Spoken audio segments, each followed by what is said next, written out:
जून नाम के एक लड़के से मिलते हैं जो कि एक सोशल वर्कर है। इंस्टाग्राम पे बहुत से उसके फॉलोअर्स हैं, पर वो कभी भी अपना फेस रिवील नहीं करता। लोगों की मदद करने के लिए वो एक छोटी मोटी जॉब करता है और उसे अभी फुल टाइम जॉब की जरूरत है। ऐसे ही संग उसका दोस्त, उसको भी फुल टाइम जॉब की जरूरत है और वो एक डिटेक्टिव बनना चाहता है।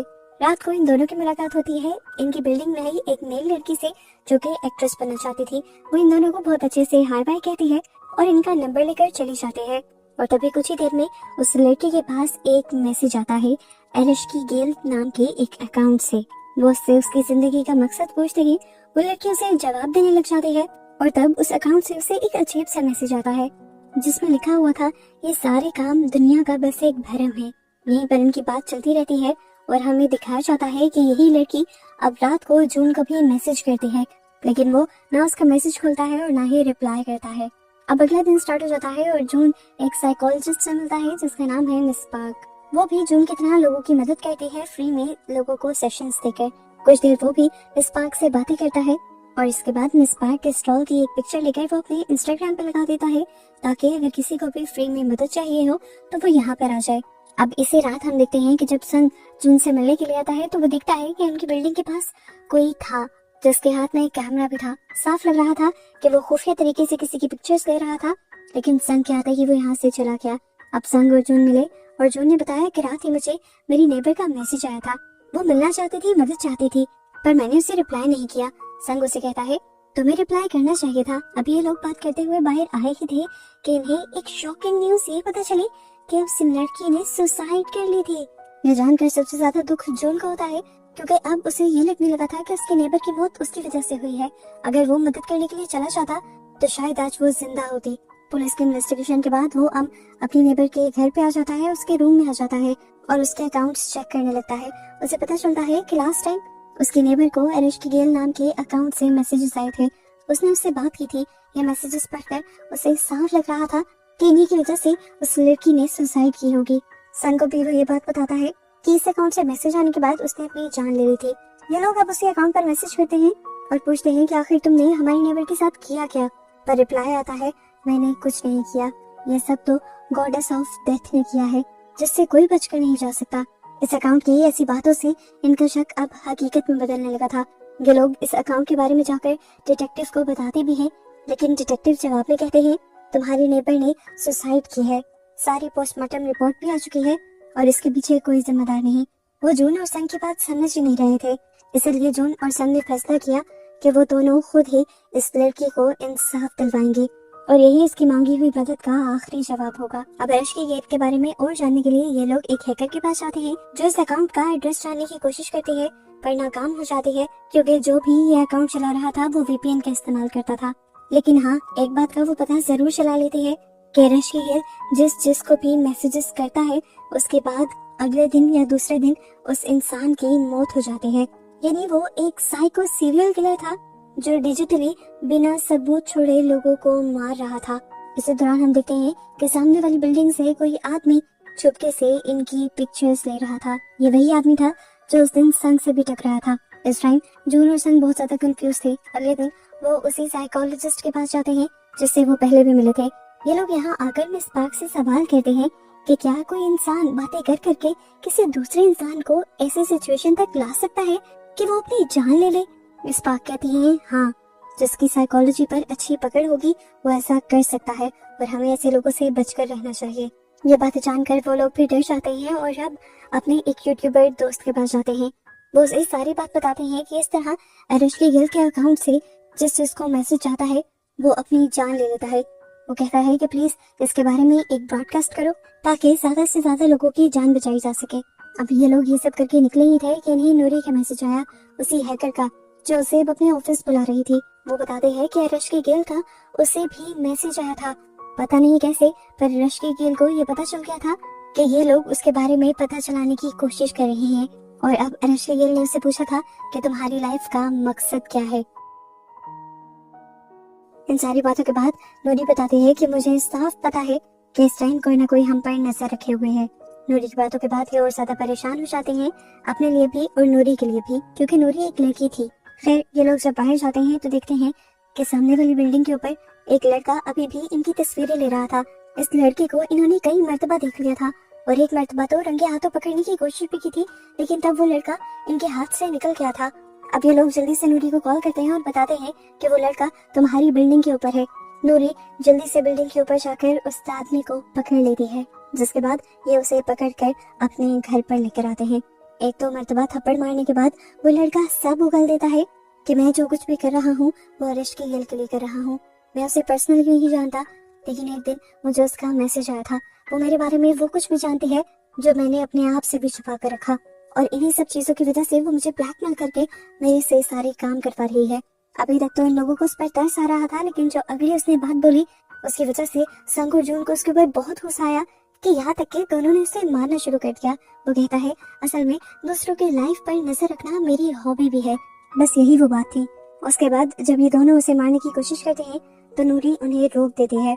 इस आदमी की कहानी जानने के बाद ये लोग जान गए थे कि अरेस्ट की खेल को ये लोग जितना सिंपल समझ रहे थे उतना सिंपल यहाँ पर सब कुछ था नहीं। वो एक बहुत बड़ा गेमर था।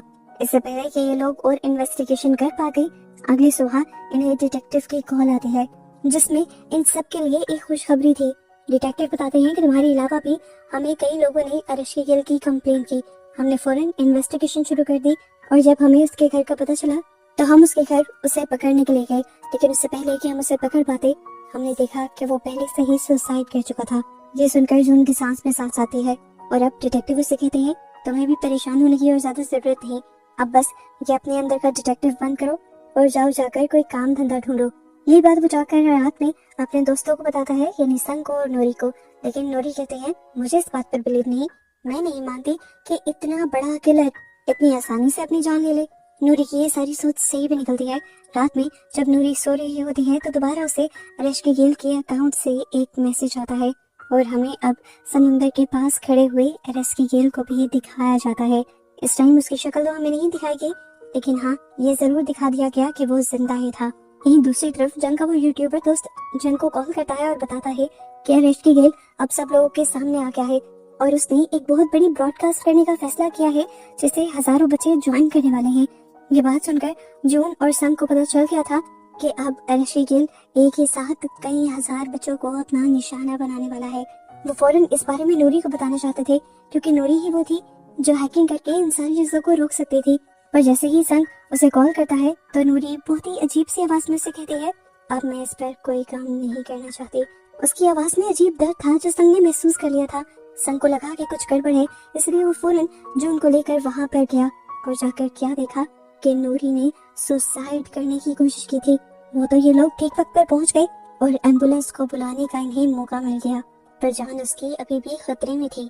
इसके बाद ये लोग अपने यूट्यूबर फ्रेंड के पास जाते हैं और उसका यूट्यूब प्लेटफॉर्म को इस्तेमाल करते हुए एक और ब्रॉडकास्ट करते हैं और यहाँ लाइव अरेश की गिल को चैलेंज करते हैं। चैलेंज करने वाला इस टाइम संग था और उसके चैलेंज के जवाब में अरेश की गिल जो उसे जवाब देता है उससे संग खुद हैरान हो जाता है। उसे संग के बारे में भी बहुत सी ऐसी बातें पता थी जो संग ने आज तक किसी को भी नहीं बताई थी और बस ये देखना था कि संग शॉक रह गया और आगे कुछ ना कर पाया।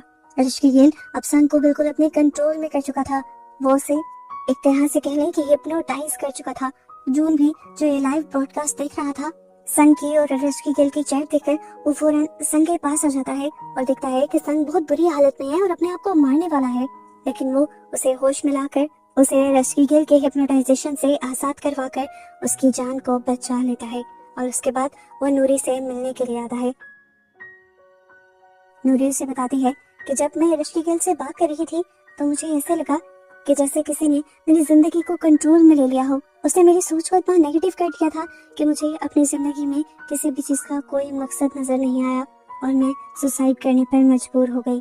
नूरी आज भी मेंटली इन सारी चीजों से निकल नहीं पाई थी और अब वो इस चीज पर और काम भी नहीं करना चाहती थी, लेकिन वो जून की मदद करना चाहती थी और बाकी सब लोगों की जान तो बचाना चाहती ही थी। वो उसे एक एनवेलप देती है और कहती है कि ये एनवेलप तुम्हारी मदद करेगा अरेश की गिल तक पहुंचने के लिए। इस एनवेलप को लेकर जब वो घर जा ही रहा होता है तो उसे महसूस होता है कि उसके पीछे बहुत सारे लोग लगे हुए हैं। वो समझ गया था कि ये अरेश की गिल के लोग हैं जो उसे मारना चाहते हैं। इनसे बचकर जब वो भाग रहा होता है तो उसके सामने डिटेक्टिव को आ जाते हैं।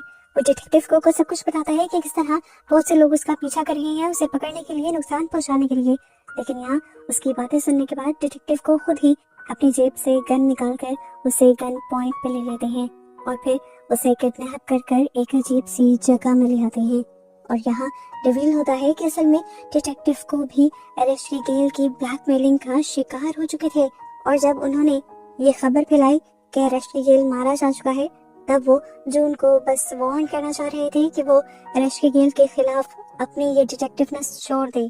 लेकिन जून ने जब ये पूछताछ और सर्च बंद नहीं की, तभी उन्हें जाकर ये कदम उठाना पड़ा। एरेस्ट्री गेल को डिटेक्टिव को के बारे में भी बहुत सी चीजें पता थी, जिससे उनका करियर भी तबाह हो सकता था। इसलिए वो मजबूरन एरेस्ट्री गेल की मदद कर रहे थे। पता चलता है कि अभी तक डिटेक्टिव को भी नहीं पता था कि एरेस्ट्री गेल कौन है, लेकिन असल में जून जान गया था कि एरेस्ट्री गेल असल में है कौन।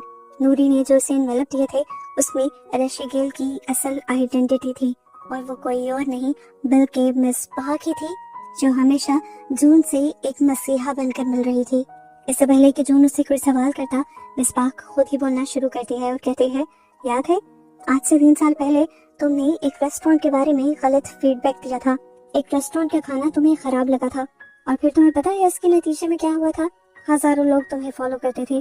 तुम्हारी वजह से सबने उस होटल को बुरा कहा और फौरन उसके ऊपर इन्वेस्टिगेशन शुरू हो गई। पता चला कि इस रेस्टोरेंट में आने वाला रॉ फूड ही खराब था और वो रॉ फूड जिस कंपनी से आया करता था, मेरे डैड वहाँ के सीईओ थे। उस कंपनी के बारे में फिर लोगों ने बहुत ज्यादा खराब बातें बनाई। वो कंपनी बंद हो गई और मेरे डैड ने सुसाइड कर ली और वो सब सिर्फ और सिर्फ तुम्हारी वजह से हुआ था। वो कहती है, उस दिन जिस दिन मेरे डैड मरे थे, उसी दिन मैंने ठान लिया था कि मैं तुमसे अपना बदला लूंगी, लेकिन मैं तुम्हें जान से मारना नहीं चाहती थी। मैं चाहती थी कि तुम तड़प तड़प कर मरो। इसीलिए मैंने तुम्हारे इर्द गिर्द का माहौल ऐसा बना दिया कि तुम्हें कुछ अच्छा लगे ही ना।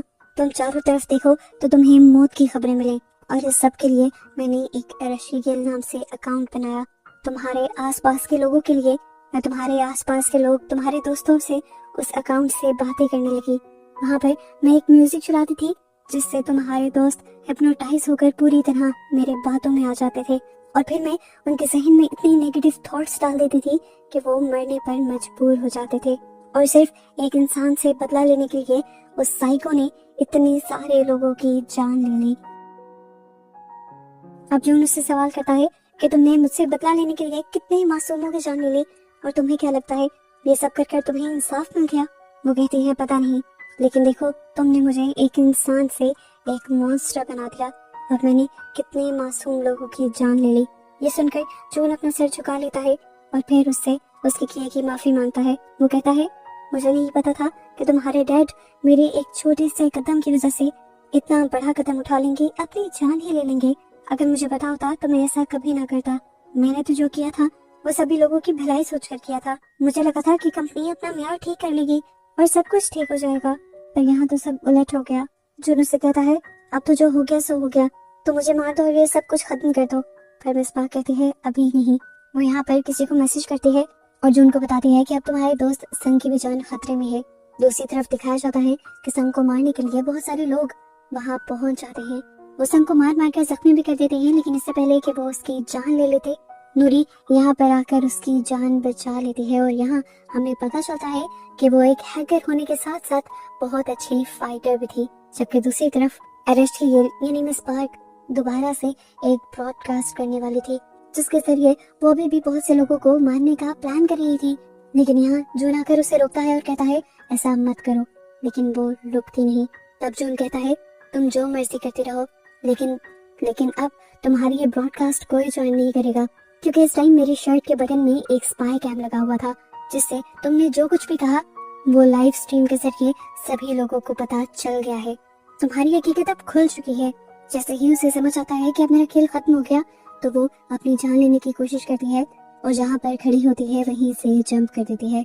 पता चलता है कि जून सारा इंतजाम करके आया हुआ था और यहाँ पर पहले से पुलिस भी आई हुई थी, जो नीचे जल्दी से एक सेफ्टी मैट्रेस बिछाकर उसकी जान बचा लेते हैं और अब उसे अरेस्ट कर लिया जाता है। फाइनली जून के साथ साथ संग और नूरी तीनों बच गए थे। इन लोगों ने हजारों लोगों की जान बचाई थी। सभी लोगों के लिए ये मसीहा बन गए थे और एक ही टाइम में हीरो भी बन गए थे। पर जून ये झूठी शोहरत नहीं लेना चाहता था। उसने अपने अकाउंट पर सब कुछ सच सच बता दिया कि इतने सारे लोगों की जो जान गई थी वो मेरे ही एक एक्शन की वजह से गई थी। मैंने एक होटल को एक्सपोज किया था, जिसकी वजह से मिसबाह के डैड ने सुसाइड कर ली थी और उसी का बदला लेने के लिए मिस पार्क ने बहुत सारे बेकसूर लोगों को मार दिया। सारी सच्चाई जानने के बाद भी जून के फॉलोअर की मोहब्बत उसके लिए कम नहीं होती। जून अभी भी उसके फॉलोअर्स के लिए हीरो ही रहता है और वो उन सब की मदद भी करता रहता है। और ऐसे ही बस उन्हें लाइफ में आगे बढ़ता हुआ दिखाते हुए ही ये मूवी यहाँ खत्म हो जाती है।